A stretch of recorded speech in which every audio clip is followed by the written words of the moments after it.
আজকে আমি যে টপিকটা নিয়ে আলোচনা করব সেটা হচ্ছে মাসেলস, অর্থাৎ মাসেলের সম্পর্কে একটু ডিটেলস আলোচনা করব যে muscle, physiology of the muscle. তো সবার প্রথমে আমি স্ক্রিনে দেখতে পাচ্ছি, জুম করছি একটু, স্ক্রিনে দেখতে পাচ্ছি আমি মাসেলস।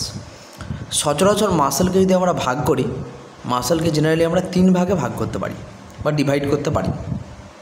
সেটা স্ক্রিনে দেখতে পাচ্ছি। একটা হচ্ছে স্মুথ মাসেল, যেটাকে আমরা ইনভলান্টারি মাসেল বলি। 2 নম্বর হচ্ছে কার্ডিয়াক মাসেল, আর 3 নম্বর হচ্ছে স্কেলিটাল মাসেল, আর যেটাকে অপর একটা নামে ভলান্টারি মাসেল বলতে পারি। অর্থাৎ প্রত্যেকটা মাসেলের সম্পর্কে আমাকে জেনে নিতে হবে যে স্মুথ মাসেল বা ইনভলান্টারি মাসেল কাকে বলে। ইনভলান্টারি কথার অর্থ হচ্ছে আমরা নিজেদের ইচ্ছা মতো চাইলেও এই মাসেলটাকে মুভমেন্ট করাতে পারবো না, এই জন্য এর নাম হচ্ছে, অর্থাৎ আমাদের ইচ্ছা মতো এই মাসেলের মুভমেন্ট আমরা করাতে পারবো না, সেই জন্য এটাকে ইনভলান্টারি মাসেল বলা হচ্ছে। যেগুলো আমাদের শরীরের ভিতরে থাকে, যেমন যদি আমি এক্সাম্পল দিতে যাই তাহলে সেক্ষেত্রে দেখো লেখা আছে স্টোমাক, ইন্টেস্টাইন, ইউরিনারি ব্লাডার, যার মধ্যে ইউরিন স্টোর থাকে, ইউরেটার, এই সমস্ত জিনিসগুলোর মধ্যে মানে আমাদের এই স্মুথ মাসেল বা ইনভলান্টারি মাসেল কিন্তু দেখা যায়। ইনভলান্টারি মাসেল মানে হচ্ছে আমরা নিজের ইচ্ছাতে এই মাসেলের মুভমেন্ট করাতে পারবো না। এই মাসেলের মুভমেন্ট করতে গেলে আমাদের বডিতে যে অটোনমিক নার্ভাস সিস্টেম আছে, এই অটোনমিক নার্ভাস সিস্টেমের দ্বারা এই মাসেলের মুভমেন্টগুলো কিন্তু হয়ে থাকে। এবার 2 নম্বর পয়েন্ট হচ্ছে কার্ডিয়াক মাসেল। এই কার্ডিয়াক মাসেল হচ্ছে অটোমেটিক্যালি এটা ছন্দময় গতিতে কিন্তু মুভমেন্ট হয়ে যায়। অর্থাৎ এই কার্ডিয়াক মাসেলকেও কিন্তু আমরা নিজের ইচ্ছা মতো মাসকুলার মুভমেন্টকে কন্ট্রোল করতে পারবো না, আমাদের নিজের ইচ্ছা মতো। আমরা চাইলেও এটাকে বন্ধ করতে পারবো না, আমরা চাইলে এটাকে শুরু করতে পারবো না। অর্থাৎ এই মাসেলও কিন্তু আমাদের দ্বারা কন্ট্রোল হয় না। 3 নম্বর পয়েন্ট হচ্ছে স্কেলিটাল মাসেল, অর্থাৎ আমাদের গোটা বডিতে যে কঙ্কাল তন্ত্র আছে, অর্থাৎ স্কেলিটাল সিস্টেম আছে, সেখানে যে সমস্ত মাসেলগুলো জুড়ে আছে, অনেক মাসেল আছে, প্রত্যেকটার নাম তো বলা সম্ভব নয়, তাই বেশ কিছু ইম্পর্টেন্ট আমাদের জানা মাসেল এক্সাম্পল আমি এখানে এনেছি। সেটা হচ্ছে স্কেলিটাল মাসেল, যেটাকে ভলান্টারি মাসেল বলা হয়। ভলান্টারি মানে যেটা আমরা নিজেদের ইচ্ছা মতো এটাকে কন্ট্রোল করতে পারি। অর্থাৎ আমরা জানি মাসেলের 2টো ধর্ম আছে, একটা হচ্ছে সংকোচন আর একটা হচ্ছে প্রসারণ। অর্থাৎ এই সংকোচন এবং প্রসারণটাকে আমরা নিজেদের ইচ্ছা মতো আমরা কন্ট্রোল করতে পারি। এবং বিশেষত এই সমস্ত মাসেলগুলোকে কাজে লাগিয়ে আমরা যে ফিজিক্যাল অ্যাক্টিভিটিগুলো, যেমন একটা জায়গা থেকে আর একটা জায়গায় হেঁটে যাওয়া, হাত দিয়ে কোনো একটা জিনিস তোলা, বা যে বিভিন্ন রকম ভারী হার্ডওয়ার্ক যেগুলো আছে, সেই সমস্ত কাজগুলো কিন্তু করতে পারি। এই স্কেলিটাল মাসেল অর্থাৎ এদেরকে বলা হয় ভলান্টারি মাসেল। যেমন এক্সাম্পলে কি দেওয়া আছে দেখো, ডেলটয়েড মাসেল। ডেলটয়েড মাসেল কোথায় থাকে? আমরা যে মাসেলের মুভমেন্টের সাহায্যে ঘাড়টাকে মুভমেন্ট করতে পারি, আমাদের যে ঘাড়, শোল্ডার পোর্শনটাকে মুভমেন্ট করতে সাহায্য করে আমাদের এই ডেলটয়েড মাসেল। আর আমরা বাইসেপসের কথা তো শুনেছি, আমরা অনেকে বলে থাকি যে আমার বাইসেপসটা অনেকটা বেশ মোটা, তো সে বাইসেপস এবং ট্রাইসেপস তবু আমি ছবিতে দেখাচ্ছি। তো বাইসেপস মাসেল, ট্রাইসেপস মাসেল এগুলো আমরা খুব শুনেছি। এগুলো আমাদের মোটামুটি হাতের যে লং বোন, অর্থাৎ আমাদের যে এলবো মানে কনুই যেটা আছে, সেই কনুই থেকে একদম আমাদের যে শোল্ডারের উপর পর্যন্ত যে বোনটা আছে, যেটাকে আমরা বলে থাকি হিউমেরাস, তো সেই যে বোন, সেই বোনের মধ্যে মাসেলগুলো দেখা যায়। আর থিনার মাসেল মানে আমাদের যে বুড়ো আঙুল যেটাকে আমরা বলি হাতের, সেই বুড়ো আঙুলটাকে মুভমেন্ট করছি, সেক্ষেত্রে যে মাসেলটা হেল্প করছে, ঠিক ওই জায়গাটা কিন্তু আমাদের এই থিনার মাসেল বলে মাসেল থাকে। তো এইগুলো হচ্ছে আমাদের খুব পরিচিত কিছু স্কেলিটাল মাসেল। স্কেলিটাল মাসেল অনেক আছে, কিন্তু তার মধ্যে বেশ কিছু পরিচিত মাসেল এক্সাম্পল আমি দিলাম। এগুলো ছবি আছে, ছবিও কিন্তু আমি দিয়ে দেবো। তো এরপরে হচ্ছে, অর্থাৎ এই মাসেলগুলোকে আমরা নিজেদের ইচ্ছা মতো কী করতে পারি, মুভমেন্ট করাতে পারি। এগুলো আমাদের নিজেদের কন্ট্রোলে থাকে, আমাদের কন্ট্রোলে থাকে, তাই এদেরকে বলা হয় ভলান্টারি মাসেলস বলা হয় এদেরকে। আচ্ছা চলো, এরপর আমরা দেখে নেবো এই যে স্কেলিটাল মাসেল, এই স্কেলিটাল মাসেলের কিছু ফাংশান, অর্থাৎ এই স্কেলিটাল মাসেলগুলো আমাদের শরীরে কী প্রয়োজনীয়তা, কী উপকারিতা কী, এরা কী করে। দেখো আমরা জানি স্কেলিটাল মাসেল কিন্তু অত্যন্ত গুরুত্বপূর্ণ আমাদের শরীরে। কারণ হচ্ছে দেখো প্রথম পয়েন্টে কি লেখা আছে, skeletal muscle give the shape and appearance of the body. অর্থাৎ দেখবে মাসকুলার মুভমেন্টের ওপর বেস করে আমাদের শরীরের শেপটা এবং অ্যাপিয়ারেন্সটা, বলে না যে এর বডি শেপটা খুব সুন্দর, এর বডির অ্যাপিয়ারেন্সটা খুব ভালো। তো কী জন্য? কেন যদি আমরা মাসেলগুলোকে সরিয়ে দিই তাহলে আমাদের বডিতে আর কী পড়ে থাকবে? মাসেলগুলোকে সরিয়ে দিলে আমাদের বডিতে পড়ে থাকবে শুধু কঙ্কালটা। তো তো সেটা দেখতে নিশ্চয়ই কারো ভালো লাগবে না। ওই জন্যই যাদের একটু বেশ মাসকুলার বডি, অর্থাৎ একটু মোটাসোটা হয় বা একটু বেশ সুন্দর, খুব মানে স্লিম বডি থাকে, তো এই যে আমরা এই কথাগুলো ইউজ করি, কিসের ওপর বেস করে ইউজ করি? যার বডিতে মাসকুলার লেভেলটা যেমন সেই হিসেবে। কারো একটু বেশি মাসেল থাকে বা কারো একটু মাসেলস অ্যাক্টিভিটি খুব ভালো থাকে, তো এই মাসেলগুলোই আমাদের বডির শেপ এবং অ্যাপিয়ারেন্স, কেমন দেখতে লাগে বডিটা, কতটা ফিট, সেগুলো কিন্তু ইন্ডিকেট করে। অনেকে আমরা আবার কী করি, যারা একটু বেশি মোটা হয় তারা আবার জিম টিম করে কিন্তু মাসেলগুলো একটা সুন্দর শেপ আনি আমরা। বিভিন্ন 6 প্যাক 4 প্যাক এরকম বিভিন্ন রকম প্যাক, এগুলো মাসেলের মাধ্যমে আমরা বানাই। তো সেই জন্যই বলছি শেপ এবং অ্যাপিয়ারেন্স বডির দেয় এই স্কেলিটাল মাসেলগুলো। 2 নম্বর পয়েন্ট হচ্ছে protect the vital organs of the body, অর্থাৎ আমাদের বডিতে বিভিন্ন যে ভাইটাল অর্গানগুলো আছে, যেমন লিভার বলো, লাংস বলো, তারপরে হচ্ছে আমাদের কিডনি বলো, স্টোমাক বলো, এই যে বিভিন্ন ভাইটাল অর্গান, এই সমস্ত ভাইটাল অর্গানগুলো কিন্তু অনেক ভিতরে থাকে। তো অর্থাৎ আমাদের বডির প্রথমে স্কিন থাকে, তারপরে মাসেল থাকবে, তারপর স্কেলিটাল সিস্টেম অর্থাৎ হাড় থাকবে, তারপরে একবারে ভিতরে কিন্তু এই অর্গানগুলো থাকে। অর্থাৎ আমরা বলতে পারি যখন আমরা কোনো আঘাত পাই বা পড়ে যাই বা কোনো অ্যাক্সিডেন্ট হয়, তখন কিন্তু এই মাসেলসগুলো কিন্তু আমাদের ভিতরে যে অর্গানগুলো আছে, ভাইটাল অর্গান, সেগুলোকে প্রোটেকশন করে। 3 নম্বর পয়েন্ট হচ্ছে helps to movement of the body. আমাদের যে বডি মুভমেন্ট, আমরা হাতটাকে সব নাড়াচ্ছি, কাজ করছি, একটা জায়গা থেকে আর একটা জায়গায় যাচ্ছি, ঘাড় ঘোরাচ্ছি, খাবার খাচ্ছি, এই প্রত্যেকটা যা কিছু করতে পারছি সব কিছু আমাদের মাসকুলার মুভমেন্টের জন্য। অবশ্যই কোন মাসেল না, অবশ্যই কিন্তু স্কেলিটাল মাসেল বা যেটাকে ভলান্টারি মাসেল বলি, এই সমস্ত মাসেলের মুভমেন্টের জন্য কিন্তু আমরা এই সমস্ত কাজকর্ম করতে পারি।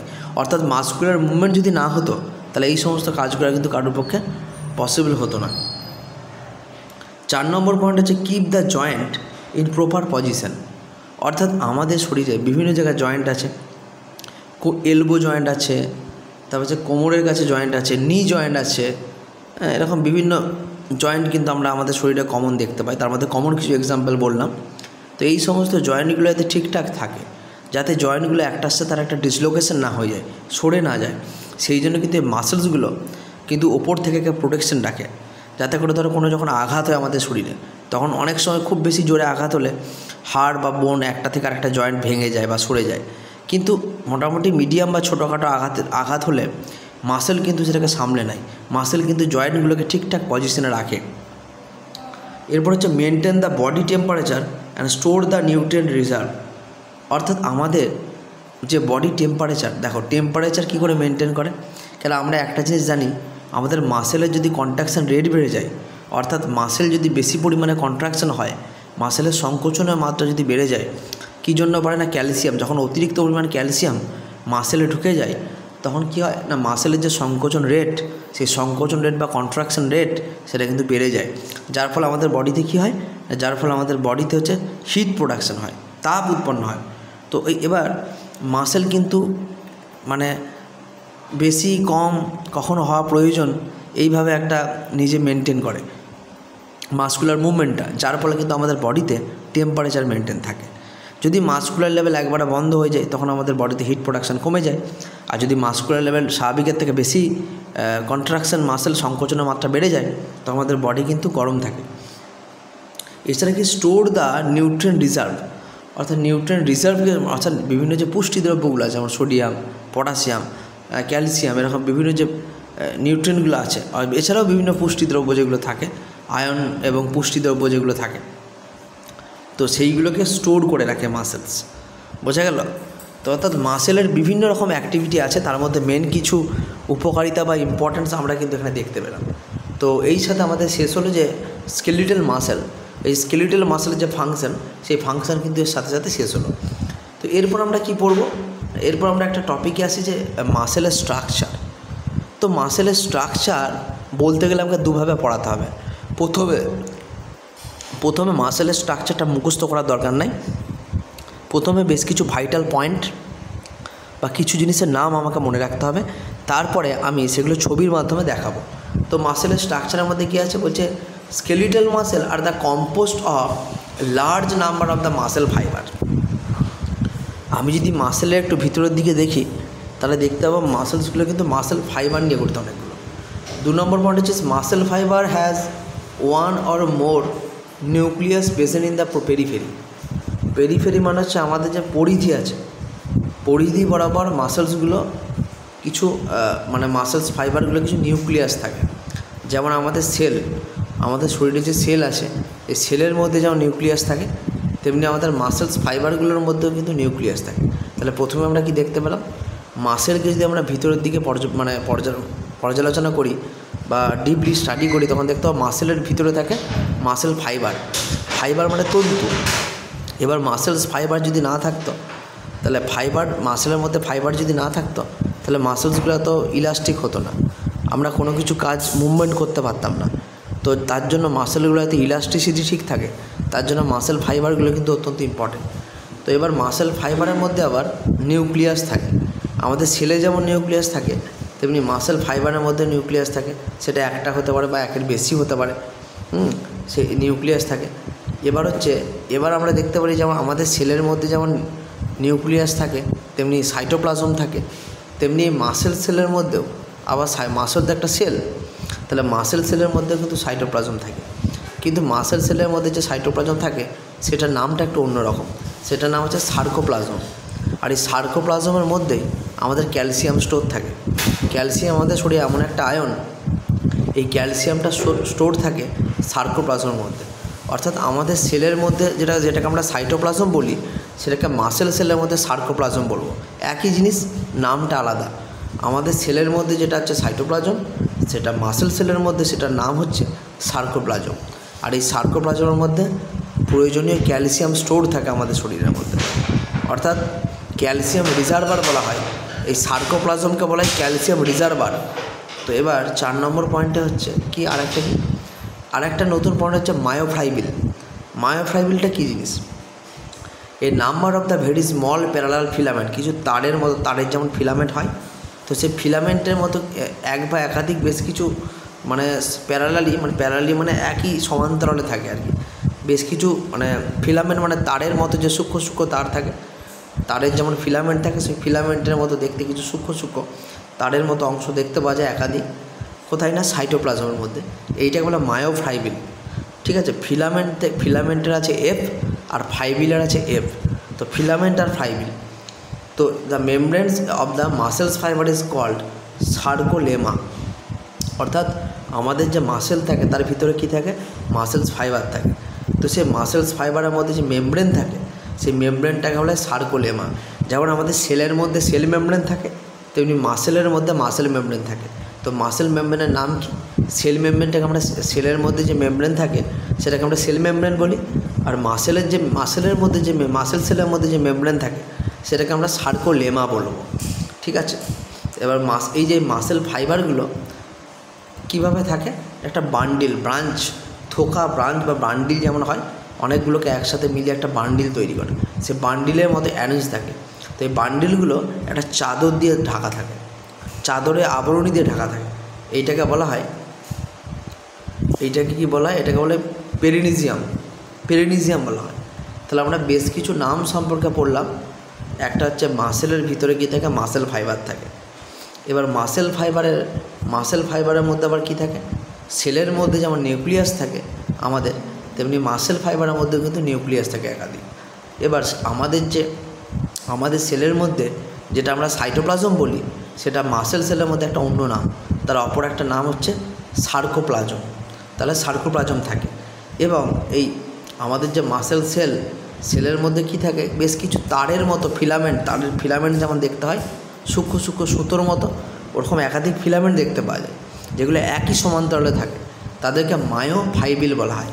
মায়ো মানে কি? মায়ো মানে হচ্ছে মাসেল থেকে মায়ো কথাটা এসছে। আর ফাইবিল মানে কি? ফাইবিল মানে ছোটো ছোটো ফিলামেন্টের মতো অংশ, সেটাকে ফাইবিল বলা হয়। আচ্ছা, এরপর হচ্ছে আমাদের যে মাসেলস ফাইবার, আমাদের সেলের অর্থাৎ কোষের যেমন মেমব্রেন থাকে, তেমনি আমাদের মাসেল ফাইবারের কিছু মেমব্রেন থাকে। যে মেমব্রেনগুলোকে কী বলা হয়? মাসেল মেমব্রেন বলা হয় না, সেগুলোকে বলা হয় সার্কোলেমা। বোঝা গেল? এবং এই যে মাসেল ফাইবারগুলো, ওগুলো অনেকটা বান্ডিল মানে একসাথে অনেকগুলো যদি আমরা অ্যারেঞ্জ করি, তাহলে সেগুলোকে দেখতে অনেকটা একগুচ্ছ বান্ডিলের মতো লাগে। হ্যাঁ, সেই বান্ডিলগুলো একটা চাদর দিয়ে ঢাকা থাকে, সেই চাদরটাকে বলা হয় পেরিনিজিয়াম। সেই চাদরটাকে বলে পেরিনিজিয়াম। তাহলে আমি এই যে পার্টগুলো বললাম, এগুলোকে আমি এবার ছবির মাধ্যমে দেখাবো যে এই পয়েন্টগুলো যেগুলো বললাম সেগুলো দেখতে কেমন হয়। অর্থাৎ মায়োফাইব্রিল দেখতে কেমন হয়, সার্কোলেমা দেখতে কেমন হয়, নিউক্লিয়াসটা কেমন কোথায় থাকে, মাসেল ফাইবারগুলো দেখতে কেমন হয়, এগুলো আমি এবার একটু দেখাবো ছবিতে।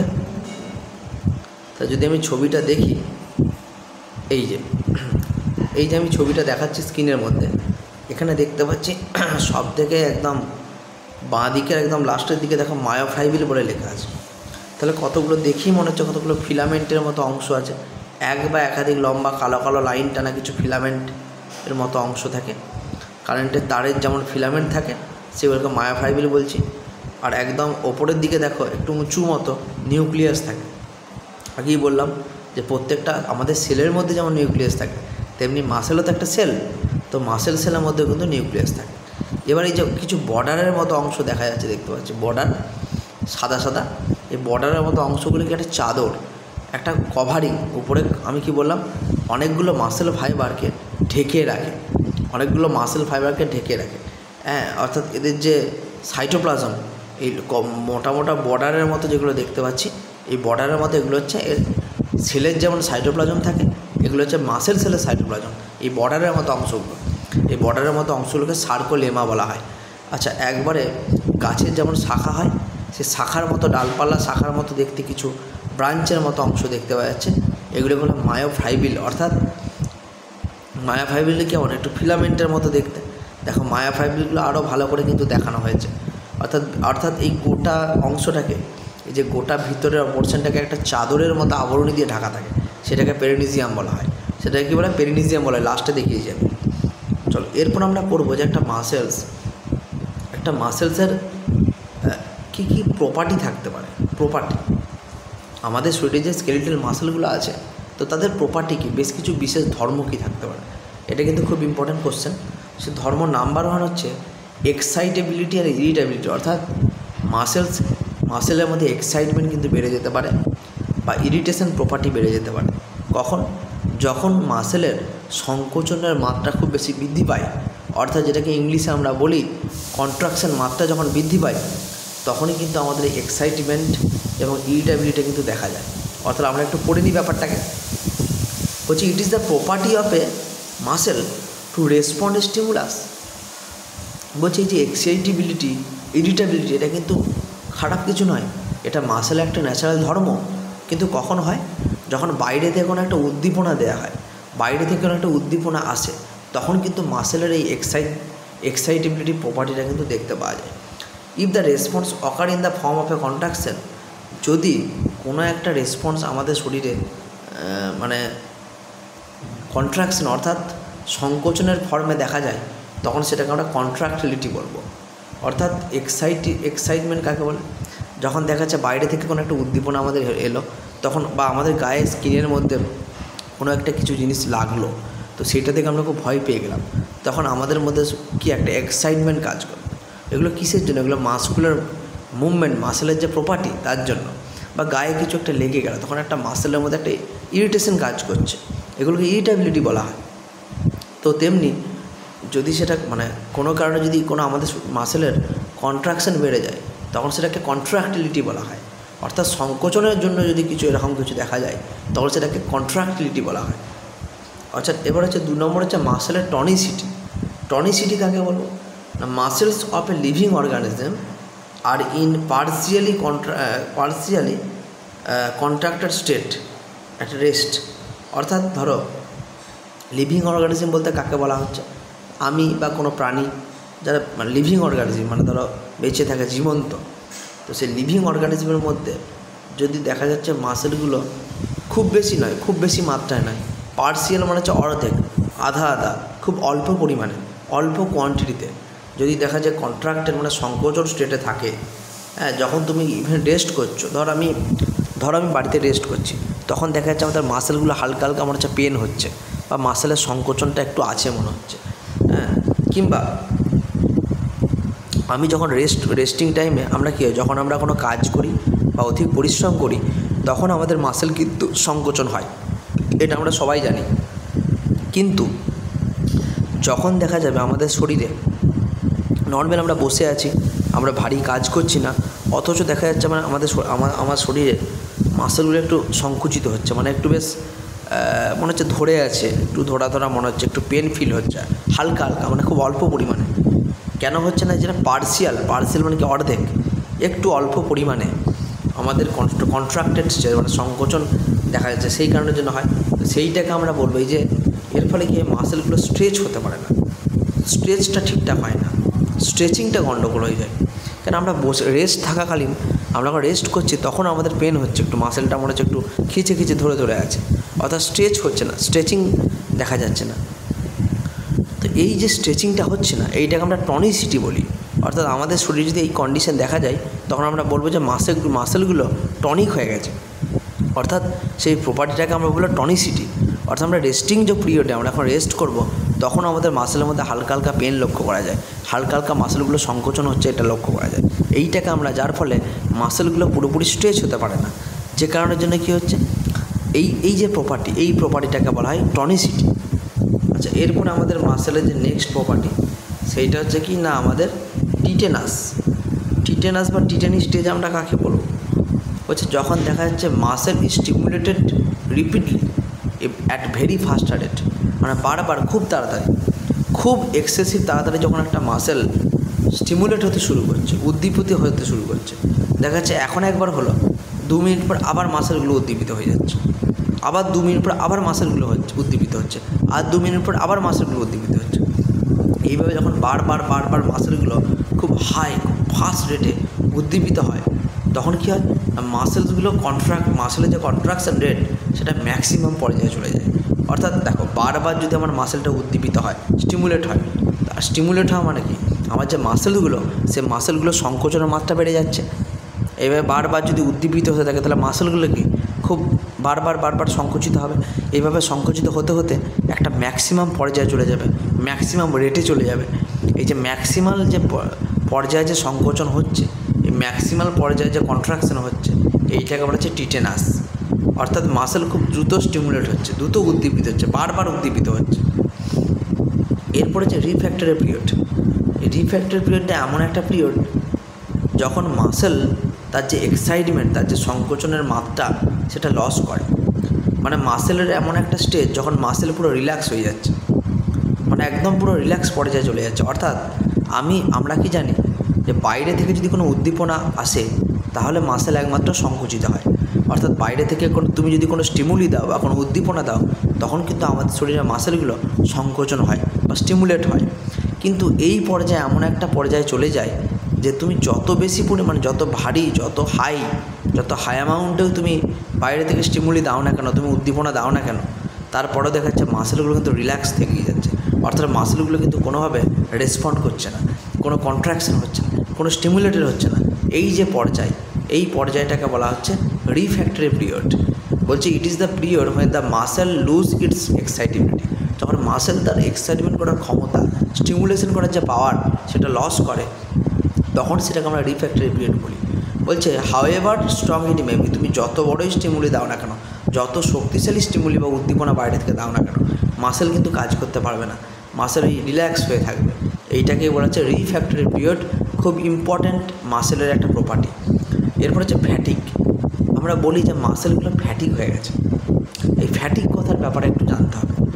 বলছি ইট is the state of the reduce excitability. অর্থাৎ দেখা যাচ্ছে আমাদের মাসেলের যে কন্ট্রাকশন রেট, সংকোচন পাওয়ার, মাসেলের যে স্টিমুলেশন পিরিয়ড, উত্তেজিত হওয়ার যে ক্ষমতা, মাসেলের যে এক্সাইটমেন্ট, তার যে এক্সাইটমেন্ট পাওয়ার, এইগুলো যখন রিডিউসড হয়ে যাবে, আস্তে আস্তে কমতে শুরু করবে, তখন সেই পিরিয়ডটাকে ফ্যাটিক বলা হয়।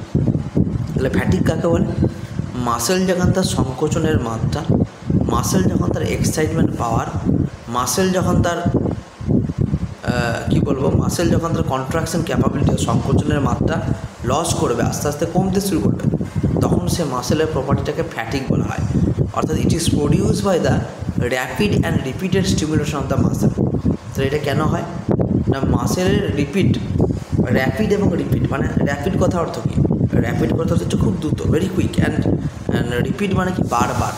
কোনো একটা মাসেলকে যদি খুব দ্রুত গতিতে বারবার খুব বেশি পরিমাণে স্টিমুলেট করো, তুমি বারবার একটা মাসেলকে উত্তেজিত করছো, আমাদেরকে যদি বেশি পরিমাণে বারবার উত্তেজিত করে, কোনো খারাপ কথা বলে, তখন আমরা বারবার রেগে গিয়ে একটা খারাপ কাজ করে ফেলবো, ঠিক সেরকম একটা মাসেলকে যদি আমরা খুব বেশি পরিমাণে বারবার যদি উদ্দীপিত করে ফেলি তখন কী হবে, তখন এই ফ্যাটিক কন্ডিশনটা হবে। অর্থাৎ তখন বারবার স্টিমুলেশন বা বারবার উদ্দীপিত করার কারণে মাসেলের যে সংকোচন পাওয়ার, সেই সংকোচন পাওয়ারটা কিন্তু আস্তে আস্তে লুজ করবে, অর্থাৎ কমে যাবে, রিডিউসড হয়ে যাবে। এই কন্ডিশনটাকে আমরা কী বলবো, এটাকে ফ্যাটিক বলবো। অর্থাৎ এক্ষেত্রে কী হয়, এটা কেন হয় না, যখন আমাদের মাসেলের মধ্যে বা মাসেল সেলের মধ্যে ল্যাকটিক অ্যাসিডের মাত্রা অনেক বেশি হয়ে যাবে, যখন আমাদের মাসেল সেলের মধ্যে ল্যাকটিক অ্যাসিড খুব বেশি জমে যাবে, আর ল্যাকটিক অ্যাসিড অতিরিক্ত পরিমাণে যদি জমে যায় তাহলে আমাদের মাসেলের কন্ট্রাকশন রেট বেড়ে যাবে। আর মাসেলের কন্ট্রাকশন রেট যদি বেড়ে যায় তাহলে কী হবে, অতিরিক্ত হারে মাসেল যদি কন্ট্রাকশন হয় একসময় আস্তে আস্তে মাসেল তার অ্যাক্টিভিটি হারাবে, অর্থাৎ লস করবে, তার কার্যক্ষমতা হারাবে। এইটাকেই ফ্যাটিক বলা হয়। এরপর আমরা দেখব যে আমরা মাসেল কন্ট্রাকশনের এনার্জি কী করে ক্যালকুলেশন করব, এরপর আমরা দেখব। অর্থাৎ ধরো মাসেলকে কন্ট্রাকশন হতে গেলে অবশ্যই শক্তি লাগবে, তাহলে কোন শক্তি বলে মাসেল কন্ট্রাকশন হতে পারে, অর্থাৎ মাসেলকে কন্ট্রাকশন করতে গেলে অবশ্যই এনার্জি লাগবে, এনার্জি ছাড়া তাহলে মাসেল কাজ করতে পারবে না। তো কীভাবে, কোথা থেকে সেই এনার্জিটা তৈরি হয় আজ একটু দেখব। দেখো, সববার প্রথমে দেখতে পাচ্ছি যে 1 নম্বর পয়েন্টে লেখা আছে যে এটিপিএস বলে একটা এনজাইম আছে, তার প্রভাবে ভেঙে গিয়ে হচ্ছে ADP plus phosphate bond energy তৈরি করে। তাহলে এক্ষুনি কোশ্চেন হবে যে এটিপি তো সব থেকে এনার্জির সোর্স, এটাই তো মাসেলসকে শক্তি যোগাবে কাজ করার জন্য। তাহলে এখানে তো এটিপিটা ভেঙে যাচ্ছে, আর এটিপিটা ভেঙে গিয়ে কী তৈরি হচ্ছে, এডিপি তৈরি হচ্ছে। কিন্তু মনে রাখতে হবে শুধু এডিপি তৈরি হচ্ছে না, তার সাথে ফসফেট বন্ড এনার্জি তৈরি হচ্ছে। তাহলে এডিপিটা কিন্তু কোনো কমেন্ট নয়, কিন্তু এখানে যে ফসফেট বন্ড এনার্জি তৈরি হচ্ছে, তো এই ফসফেট বন্ড এনার্জিটাই কী করছে, আমাদের মাসেল কন্ট্রাকশনের জন্য দায়ী। অর্থাৎ মাসেলের যে সংকোচন, সে মাসেল সংকোচনের জন্য একটা সাহায্য করছে। অর্থাৎ এটিপি তো অবশ্যই আমাদের মাসেল কন্ট্রাকশনে হেল্প করে, কিন্তু তার সাথে সাথেও এটিপিটা ভেঙে গিয়ে আমাদের যে ফসফেট বন্ড এনার্জি পাওয়া যাচ্ছে, অর্থাৎ ফসফেটের যে বন্ধনের যে এনার্জি, সেই এনার্জিগুলো কিন্তু আমাদের মাসেল কন্ট্রাকশনের জন্য হেল্প করছে। 2 নম্বর পয়েন্ট হচ্ছে ATP regenerated by the reaction between the phosphocreatine and ADP. অর্থাৎ এটিপিটা কিন্তু আবার নতুন করে তৈরি হচ্ছে, একবার যেমন ভেঙে যাচ্ছে তেমনি তৈরিও হচ্ছে। কীভাবে তৈরি হচ্ছে, ফসফোক্রিয়েটিনিন মানে আমাদের ফসফেট এবং তার সাথে ক্রিয়েটিনিন দুটো যুক্ত হচ্ছে, এবং তার সাথে এডিপি যুক্ত হচ্ছে, অর্থাৎ ফসফো তার সাথে ক্রিয়েটিনিন যুক্ত হচ্ছে, দিয়ে তৈরি করছে ফসফোক্রিয়েটিনিন, তার সাথে এডিপি যুক্ত হচ্ছে, দিয়ে কিন্তু ক্রিয়েটিনিন প্লাস এটিপি তৈরি করছে। এই যে এটিপিটা তৈরি করছে, এই এটিপিটাও কিন্তু আমাদের মাসেল কন্ট্রাকশনের জন্য যে এনার্জি, সেই এনার্জি কিন্তু প্রোভাইড করছে। এছাড়া এবার আমরা দেখতে তাহলে বলে দাদা ফসফোক্রিয়েটিনিনটা কীভাবে তৈরি হয়, এটা আমাদেরকে জানতে হবে। এই যে আমরা এখানে দেখতে পাচ্ছি ফসফোক্রিয়েটিনিন, এইটা কী করে তৈরি হয় এটাও লেখা আছে। দেখো, প্রথমে গ্লাইকোজেন, আমাদের শরীরে যে গ্লুকোজটা যখন ব্রেকডাউন হয় মানে ভেঙে যায়, তখন কি তৈরি হয়, গ্লাইকোজেন। এই গ্লাইকোজেনটা কী থাকে, আমাদের লিভারের মধ্যে স্টোর থাকে। তো গ্লুকোজটা যখন ভাঙলো তখন তৈরি হচ্ছে গ্লাইকোজেন যখন ভাঙছে, সেই গ্লাইকোজেনটা আবার ভাঙছে গ্লাইকোজেন ফসফেট। এই গ্লাইকোজেন ফসফেট থেকে তৈরি হচ্ছে ল্যাকটিক অ্যাসিড। আর এই ল্যাকটিক অ্যাসিডের একটা নির্দিষ্ট মাত্রা, একটা নর্মাল লেভেল, সে কিন্তু মাসেলের যে কন্ট্রাকশন, সে মাসেলের কন্ট্রাকশনে কিন্তু হেল্প করে, মনে রাখতে হবে। কিন্তু অতিরিক্ত মাত্রায় যদি ল্যাকটিক অ্যাসিড জমে যায় সেটা কিন্তু খারাপ, অর্থাৎ মাসেল কিন্তু আস্তে আস্তে তার অ্যাক্টিভিটি লস করবে। কিন্তু যদি একটা নির্দিষ্ট অপটিমাম লেভেলে বা নির্দিষ্ট মাত্রায় যদি আমরা ল্যাকটিক অ্যাসিড থাকে আমাদের শরীরে, তাহলে সেই ল্যাকটিক অ্যাসিডটা কী করবে, ল্যাকটিক অ্যাসিডটা কিন্তু অবশ্যই আমাদের মাসেল কন্ট্রাকশনের জন্য কিন্তু হেল্প করবে। এবার ক্রিয়েটিনিন প্লাস ফসফেট তৈরি হচ্ছে ক্রিয়েটিনিন ফসফেট, বোঝা গেল? তাহলে ক্রিয়েটিনিন প্লাস ফসফেট তৈরি হচ্ছে ক্রিয়েটিনিন ফসফেট। অর্থাৎ গ্লাইকোজেনটা থেকেও আমরা যে ল্যাকটিক অ্যাসিড পাচ্ছি, সেই ল্যাকটিক অ্যাসিডটাও কিন্তু আমাদের মাসেল কন্ট্রাকশনের জন্য যে এনার্জি, যে শক্তি, সেটা কিন্তু প্রোভাইড করে। আর এই যে রিয়াকশানগুলো হচ্ছে, এই রিয়াকশানগুলো অবশ্যই কিন্তু ইন অ্যাবসেন্স অফ অক্সিজেন, অর্থাৎ এখানে কিন্তু অক্সিজেনের অনুপস্থিতি হচ্ছে, অর্থাৎ এখানে কিন্তু কোনো অক্সিজেন লাগছে না। অর্থাৎ আমরা দেখতে পেলাম এখানে ফসফেট বন্ড এনার্জি থেকে এনার্জি পাচ্ছি আমরা, আবার পুনরায় এটিপি থেকে আমরা এনার্জি পাচ্ছি, তার সাথে আমাদের ল্যাকটিক অ্যাসিড তৈরি হচ্ছে, এই ল্যাকটিক অ্যাসিড থেকে কিন্তু আমরা এনার্জি পাচ্ছি।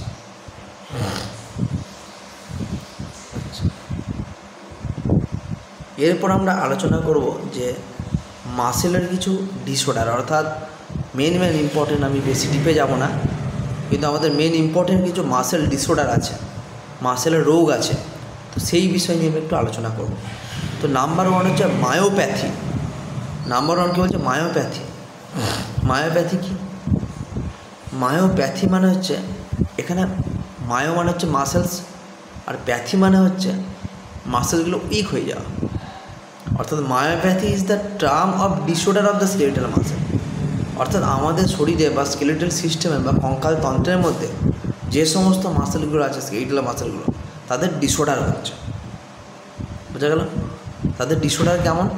মানে সেই মাসেলসগুলো ঠিকঠাক করে কাজ করতে পারছে না, মাসেলগুলো ঠিকঠাক করে কন্ট্রাকশন করতে পারছে না, অর্থাৎ এদের যে কন্ট্রাকশন পাওয়ার অর্থাৎ সংকোচনের ক্ষমতা সেটা কিন্তু কমে যাচ্ছে। আর এটা কমে যাওয়ার জন্য কী হবে? অবশ্যই কিন্তু মাসেলের একটা উইক ফিল করবে, মাসেলের মধ্যে একটা উইকনেস, আমাদের শরীরে একটা উইকনেস ফিল হবে এবং তার সাথে পেন হবে, মাসেলগুলো স্টিফ হয়ে যাবে, মাসেল স্টিফ ফ্যাটিক, অর্থাৎ মাসেলগুলো এই যেন ঠিকঠাক করে অ্যাক্টিভিটি করতে পারছে না, মাসেল একটা পেন হবে, মাসেল আমরা যখন মুভমেন্ট করব, সেই মুভমেন্ট করতে গেলে একটু দুর্বল ফিল হবে, অতটা ঠিকঠাক করে মুভমেন্ট করতে পারবো না। এই সমস্ত সিমটমগুলো কিন্তু আমাদের দেখা যাবে। তবে অবশ্যই মনে রাখতে হবে যে মাসেলের যে মেটাবলিজম, আমাদের শরীরে প্রত্যেকটা জিনিসের কিন্তু মেটাবলিজম হয়। কার্বোহাইড্রেটের যেমন মেটাবলিজম হয়, প্রোটিনের যেমন মেটাবলিজম হয়, সব কিছু, তেমনি আমাদের মাসেলেরও কিন্তু মেটাবলিজম হয়।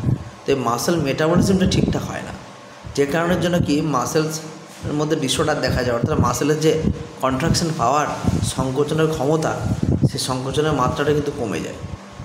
অর্থাৎ তাহলে ট্রিটমেন্টটা কী হবে? ট্রিটমেন্ট হবে প্রেডনিসোলোন। এই প্রেডনিসোলোন যদি আমরা 1 মিলিগ্রাম ট্যাবলেট পার কেজি পার ডে, প্রতিদিন প্রতি কেজি বডি ওয়েট হিসেবে যদি আমরা 1 মিলিগ্রাম করে ট্যাবলেট খাই, অর্থাৎ কোনো একটা মানুষের বয়স যদি 60 কেজি হয়, তাহলে তাকে 60 মিলিগ্রাম প্রেডনিসোলোন ট্যাবলেট কিন্তু 4 সপ্তাহের জন্য দিতে হবে। প্রেডনিসোলোনটা কি? না, এটা হচ্ছে স্টেরয়েড একটা। 2 নম্বর পয়েন্ট হচ্ছে মায়োসাইটিস। মায়োসাইটিসটা কি? It is use to indicate the inflammation of the skeletal muscle. অর্থাৎ আমাদের যে স্কেলিটাল মাসেলস, তো স্কেলিটাল মাসেলগুলোর মধ্যে ইনফ্লামেশন হয়। ইনফ্লামেশন মানে সেখানে সোয়েলিং থাকতে পারে, সেখানে রেডনেস থাকতে পারে, পেন হবে। এটা অ্যাকিউট হতে পারে, আবার ক্রনিক হতে পারে। অ্যাকিউট মানে হচ্ছে হঠাৎ হলো আবার ঠিক হয়ে গেল। ক্রনিক মানে কোনো একটা মানুষের এই সমস্যা যদি দীর্ঘদিন ধরে হয়ে থাকে, তখন সেটাকে আমরা ক্রনিক কেস বলি। অবশ্যই এটা একটা অটো ইমিউনো ডিসঅর্ডার, এটা ক্রোমোজোম গঠিত একটা রোগ। অর্থাৎ ফ্যামিলি যদি কারো থাকে, সেখান থেকে তার পরবর্তী যে বাচ্চাটা আছে তাদের মধ্যেও কিন্তু এটা হতে পারে। আর এর সিমটম কী হতে পারে? পেন, উইকনেস, মাসেলগুলো ফ্যাটিক হয়ে যায়, সেম টু সেম। অর্থাৎ প্রায় কমসে কম একই জিনিস, মাসেল উইক হয়ে যাবে, মাসেলের যে কার্যক্ষমতা, সেই কার্যক্ষমতা কিন্তু লস হবে। এরপরে দেখতে হবে যে মাসেল ক্র্যাম্প হয়ে যাওয়া,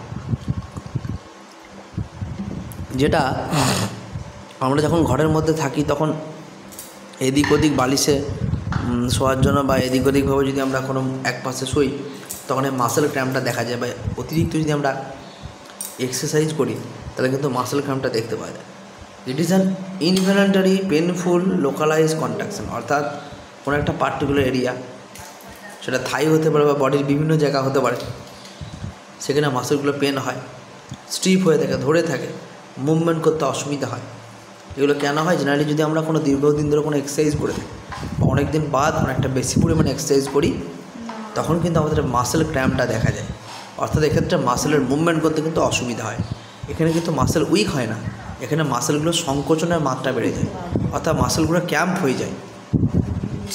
যাই হোক, এই হচ্ছে আমাদের আজকের আলোচনা, অর্থাৎ মাসেল ডিসঅর্ডার, মাসেলের প্রপার্টি, কত রকমের হয় মাসেলের কী কী মেন স্ট্রাকচার আছে, হ্যাঁ, এবং আমাদের মাসেলের যে এনার্জি, সেই মাসেলের এনার্জিগুলো কোত্থেকে প্রডিউস হয়। অর্থাৎ মাসেলকে কাজ করতে গেলে বা সংকোচন করতে গেলে তো এনার্জি লাগে, তো এনার্জিগুলো তাহলে কোত্থেকে পাওয়া যায় সেই সম্পর্কে আলোচনা করা। এরপর আর একটা ভিডিও বানাবো যেখানে আমি মাসেলের যে কন্ট্রাকশন কীভাবে হচ্ছে, অর্থাৎ মাসেলের যে সংকোচন এবং রিল্যাক্সেশন হচ্ছে, এর মেকানিজমটা কিন্তু আমি নেক্সট ভিডিওতে আলোচনা করব।